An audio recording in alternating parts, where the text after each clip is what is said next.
Bisnis UMKM yang akan kita bahas hari ini berawal dari semangat memanfaatkan waktu pagi.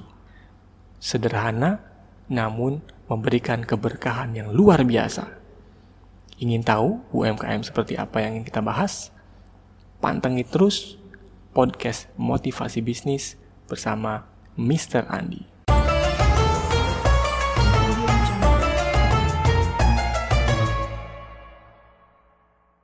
Assalamualaikum warahmatullahi wabarakatuh. Halo, bertemu lagi bersama saya Mr. Andi di podcast Motivasi Bisnis di episode Pejuang Kebaikan. Kali ini kita akan coba ngobrolin mengenai UMKM. Teman-teman tahu apa itu UMKM? UMKM adalah singkatan dari usaha mikro, kecil, menengah.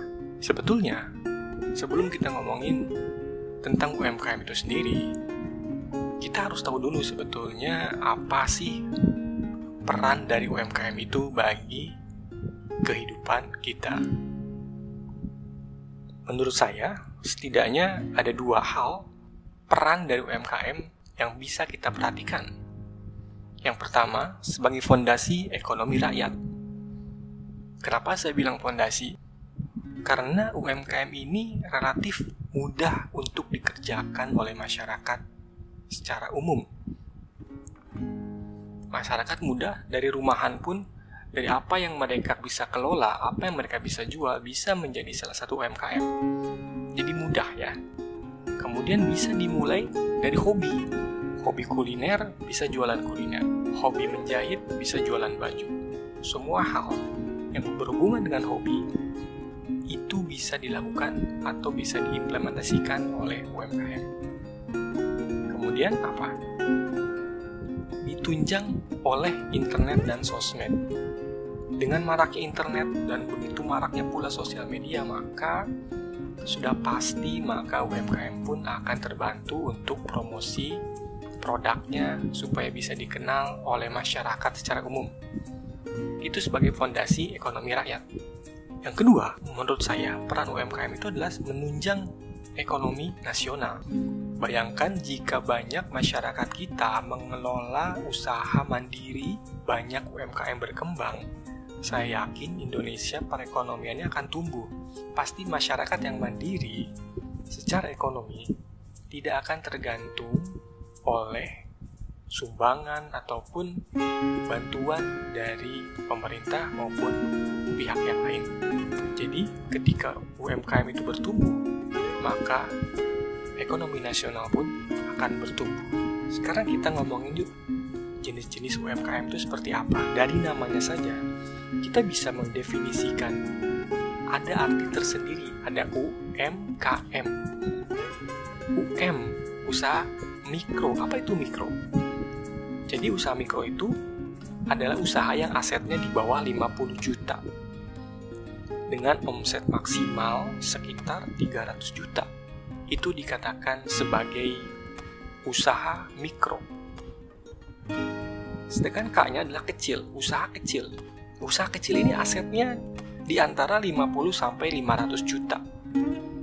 Sedangkan omsetnya di antara 300 juta sampai 2,5 miliar.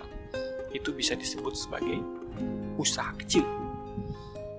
Sedangkan usaha menengah asetnya itu di kisaran 500 juta sampai 10 miliar dengan omset di kisaran 2,5 sampai 50 miliar. Nah, dari sini kita bisa memetakan jika teman-teman sedang membuka usaha atau merintis usaha di UMKM, tergolong kemanakah? Apakah tergolong mikro, tergolong kecil, atau menengah? Dilihat dari aset dan omset bisnis kalian tersebut. Yuk sekarang kita ngomongin ide-ide bisnis apa saja yang bisa kita kembangkan di UMKM itu. Banyak teman-teman. Pertama, dari fashion. Ide bisnisnya datang dari fashion, bisa baju, celana, aksesoris, dan lain-lain. Kemudian, yang suka dengan perawatan kulit, bisa coba skincare. Ada juga jualan perlengkapan bayi. Ada juga make up artis yang suka make up. Ada celahnya untuk kita maju sebagai UMKM. kuliner. Yang suka masak tentu saja bisa coba kuliner.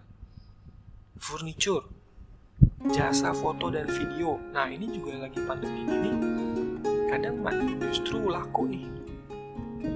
Foto-foto pre-wedding, wedding, biarpun dengan terbatas, tapi kan dokumentasi harus tetap ada. Nah, biasanya masih tetap jalan nih, yang suka foto-foto dan editing. Bisa juga digital marketing agency. Dengan maraknya dunia digital, internet, maka peluang menjadi digital marketing agency terbuka lebar bagi teman-teman yang menguasai SEO, kemudian copywriting, kemudian mungkin bisa juga untuk YouTube-nya optimalisasi YouTube, optimalisasi sosial media. Bisa banget kalian kembangkan menjadi UMKM. Oke, sekarang kita ngomongin UMKM. Yang ingin saya bahas UMKM hari ini adalah UMKM bergerak di bidang kuliner. Kebetulan sedang dirintis oleh istri saya. Kami menamakannya Dapur Sangu. Hadirnya UMKM ini, bisnis kuliner yang sedang dijalani ini awalnya adalah bagaimana kami ingin memaksimalkan waktu pagi di kala pandemi. Mengapa kami ingin memanfaatkan waktu pagi? Karena waktu pagi itu keberkahan turun. Malaikat turun untuk mendoakan rezeki bagi manusia. Maka kami benar-benar ingin memanfaatkan waktu pagi ini untuk mendapatkan keberkahan bagi bisnis kami dan bisa membantu serta bermanfaat bagi orang lain. Nah, itu ide muncul pertama dari situ. Jadi kita ide awalnya udah jualannya pagi aja, hanya sarapan gitu kan. Kemudian dicarilah menu oleh istri saya. Apa yang cocok dapatlah nasi jeruk. Jadi kami itu spesialisasi nasi jeruk. Nanti ada topping-topping pilihan. Bisa juga toppingnya ada telur dadar, ada juga chicken katsu, ada juga telur asin, banyak variannya. Tapi base-nya adalah nasi jeruk. Untuk pertama, langkahnya kami pemasaran itu di sekitar komplek rumah. Jadi biasanya kita coba untuk share di WhatsApp grup dari komplek. Kemudian kita juga coba menjaring komplek di Ciputat di rumah mertua. Kebetulan adik ipar yang membantu untuk marketing di sana. Kemudian juga kita coba untuk blast di sosial media. Kita punya Instagram dapur_sangu. Bagi kalian yang ingin memfollow IG-nya, dipersilahkan. Di situ ada menu-menu yang bisa kalian pilih untuk kalian pesan next day atau pre-order keesokan hari. Nah, jadi dari situ orderan mulai berdatangan. Jadi biasanya kita coba blast di hari sebelumnya, di sore hari kita blast untuk pemesanan karena kita sistemnya pre-order. Jadi kita bikin sesuai dengan pesanan, paling kita lebihkan beberapa porsi. Pertama untuk memaksimalkan budget, yang kedua supaya tidak mubazir. Nah, biasanya kita share di hari sebelumnya, sore atau siangnya.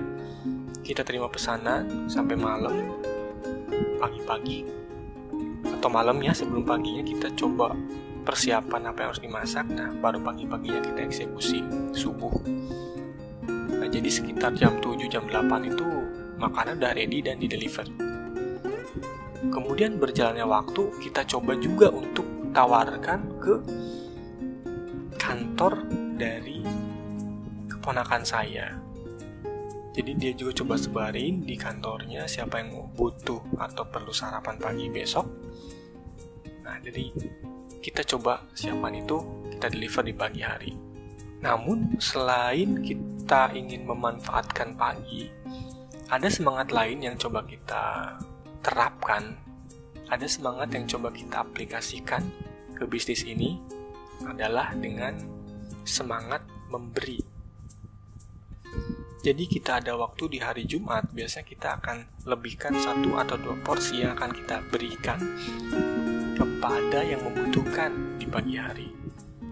Pokoknya kita jalan aja, terus kalau ketemu pagi-pagi kita yang membutuhkan, contohnya ada pemulung ataupun yang orang yang sedang membersihkan sampah, nah kita akan kasih ke situ.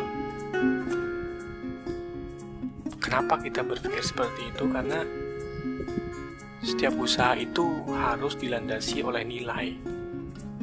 nilai-nilai keberkahan, ya, nilai-nilai keberkahan yang bisa berguna bagi kita ke depannya. Jadi tidak melulu masalah keuntungan, namun kita bicara mengenai keberkahan.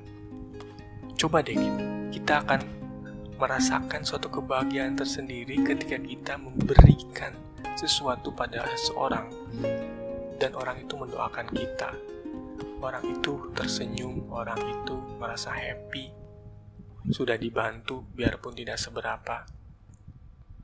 Tapi kita tidak pernah tahu, mungkin dia belum makan, dengan kita kasih makan, terbantu, dia tidak mengeluarkan uang. Siapa tahu hal kecil seperti itu nilainya menjadi besar di mata Allah Subhanahu wa Ta'ala. Nah, keberkahan itulah yang ingin kami raih di Dapur Sangu. Nah, untuk bulan puasa ini justru kami tidak jualan, karena kami ingin coba lebih fokus untuk beribadah. Jadi mungkin insya Allah setelah Lebaran kita akan mulai lagi pemesanan Dapur Sangu di wilayah Depok dan sekitarnya. Jadi jika teman-teman di sekitaran Depok, siapa tahu kita bisa kolaborasi, kita bisa saling menyebarkan networking yang lebih luas lagi, dan siapa tahu bisa membuka rezeki bagi orang-orang lain. Karena biasanya kami jual, kalau ada orang yang jual lagi, kita kasih potongan harga. Jadi orang itu bisa jual sama harganya, namun dia dapat keuntungan. Jadi nilai keberkahan ini yang ingin kami raih bukan hanya keuntungan dari pribadi, tapi keuntungan bagi yang menerima dan bagi yang menjual kembali. Nah, itu mungkin konsep yang sedang coba kami kembangkan di Dapur Sangu, saya dan istri. Jadi istri sebagai chefnya, saya sebagai deliverynya, yang alhamdulillah sejauh ini sudah memberikan banyak keberkahan kepada kami dan keluarga. Itu mungkin sekilas cerita mengenai UMKM yang coba saya share di podcast edisi UMKM Product.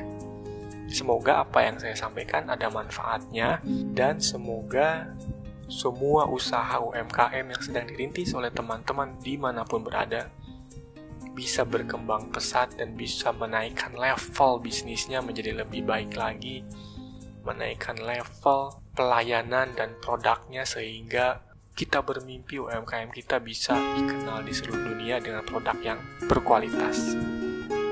Oke, terima kasih. Wassalamualaikum warahmatullahi wabarakatuh. Mr. Andi, peace out.